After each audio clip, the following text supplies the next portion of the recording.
BSNL ഉന്നത ഉദ്യോഗസ്ഥൻ കൈക്കൂലി വാങ്ങിയ കേസിൽ ബിനാമി ഇടപാടുകളും സംശയിച്ച് CBI ഉദ്യോഗസ്ഥരെയും കരാറുകാരുടെയും മൊഴിയെടുക്കും.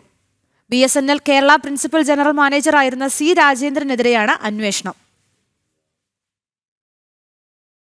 BSNL ഭൂഗർഭ കേബിളുകൾ സ്ഥാപിച്ചതിന്റെ ബില്ലുകൾ പാസാക്കുന്നതിന് കൈക്കൂലി ആവശ്യപ്പെട്ടെന്ന പരാതിയിലായിരുന്നു BSNL കേരള പ്രിൻസിപ്പൽ ജനറൽ മാനേജറായിരുന്ന C രാജേന്ദ്രന്റെ ഓഫീസിലും വീടുകളിലും CBI കൊച്ചി യൂണിറ്റ് വ്യാപകമായ റെയ്ഡുകൾ നടത്തിയിരുന്നത്. നിരവധി രേഖകളും പിടിച്ചെടുത്തിരുന്നു. കരാറുകാരിൽ നിന്ന് കൈക്കൂലിയായി വാങ്ങിയിരുന്ന പണം ചില ബിനാമികളുടെ അക്കൗണ്ടുകളിലേക്ക് എത്തിയെന്ന സംശയത്തിൽ അന്വേഷണം വ്യാപിപ്പിച്ചിരിക്കുകയാണ് CBI. സ്വന്തം അക്കൗണ്ടിലോ അടുത്ത ബന്ധുക്കളുടെ അക്കൗണ്ടിലോ പണമെത്തിയാൽ കൈക്കൂലി ഇടപാടുകൾ വ്യക്തമാകുമെന്നതിനാൽ വിശ്വസ്തരായ ബിനാമികളുടെ അക്കൗണ്ടുകളിലേക്കാണ് ഉന്നത ഉദ്യോഗസ്ഥർക്കുള്ള കൈക്കൂലി എത്തിയിരുന്നത്. ആരോപണ വിധേയനായപ്പോൾ രാജേന്ദ്രനെ കൽക്കട്ടയിലേക്കും പിന്നീട് ചെന്നൈയിലേക്കും സ്ഥലം മാറ്റിയിരുന്നു. കൈക്കൂലിക്കായി ബില്ല് പാസാക്കാതെ മനഃപൂർവ്വം താമസിപ്പിച്ചപ്പോഴാണ് കരാറുകാരൻ പരാതിയുമായി CBIയെ സമീപിച്ചത്. ചോദ്യം ചെയ്യലിനായി രാജേന്ദ്രന് വൈകാതെ സമൻസ് നൽകും. ജനം, കൊച്ചി.